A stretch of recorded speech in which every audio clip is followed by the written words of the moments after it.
बिस्मिल्लाहिर्रहमानिर्रहीम। अस्सलाम वालेकुम दोस्तों, वीडियो पूरी वेख्यो, मज़ा जरूर आएगा।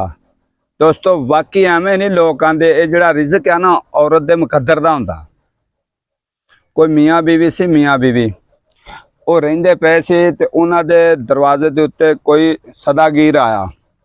उन्हें आन के दरवाज़ा खड़काया, उन्हें आया भी अल्लाह दे नां ते कुछ चीज़ दिओ। बाबा सुनदा पिया ते वो जिहड़ी मियाँ बीवी रहिंदे ओ बीवी ने आख्या भी जाओ कोई फकीर नूं कोई चीज़ दे के आओ।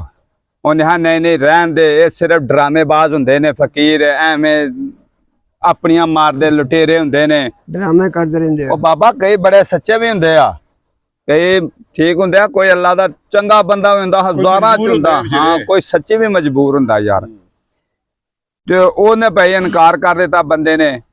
उन्हें अपने जेहड़ी ओहदे पेकिया ने कोई दिती उन्हें जदाद जदूद ओहदे च उन्हें किते थोड़े बहुते पैसे रखे सी। दोस्तों जड़ियां ना चोरी चोरी फकीर कोल गई ते अपने ना जिहड़ी पेकियां दी जदाद विचों ना पेशाब दे बहाने ना उन्होंने बाबे नूं जाके ते उन्हें 5 दिनार दे दिते। 5 दिनार दिते। फकीर दी अखां अल वेख्या ते ओह बड़ा दुखी परेशान सी ते उन्हें बड़े दिल दे विचों उन्होंने दुआ दिती। उन्हें आजा अल्लाह मियाँ तेरा बेड़ा पार करे, तेनू कोई परेशानी ना आवे। दुआ दे के ते ओह फकीर चला गया। वो जो वापसी आई है ना तो उहदे खामद नूं पता लग गया। उन्हें कहा भी ये फकीर नूं 5 दिनार दे के आई आ। उहदे खामद नूं गुस्सा चढ़िया, उन्हें बाबा नूं तलाक दे दी। अच्छा 3 तलाकां दे दित्तियां। वो पेकियां दे घर चल गई। उहदे माँ प्यो भी परेशान होए। परेशान तो हुंदी आ, माँ प्यो नूं तो परेशानी होनी होनी आ। उन्हें जी दोबारा उहदी शादी कर दी। शादी कर दी तो जिहदे नाल शादी हुई ना, वह बंदा बड़ा ही नेक ते बड़ा ही अच्छा ही, बहुत सुलझा होया सी बंदा सी। मैं अरसा गुजरदा गया, कुछ अरसे बाद ना उहदे बूहे ते कोई फिर सवाली आ गया। बूहा खड़किया। उन्हें आ भाई अल्लाह दे नां ते कुछ दिओ। तो उन्हें अपने खामद नूं आख्या, उन्हें हैप्पी ना नहीं हुंदा, उन्होंने दे। उन्हें है 5 देवे, 10 देने, 15 देने, 20 देने, जिन्ने तेरा दिल करदा दे आ। वो जो बाहर जाके ना ते उन्हें वेख्या ते ओ ते जनानी उत्थे बेहोश होकर डिग पई। उन्हें बेहोश होकर ते डिगना डिगना ही। ओदा खामद वेख्या, उन्हें हा बाहर गई अजे आई नहीं। वो भजाया, वेख्या ते ना नहीं हुंदा।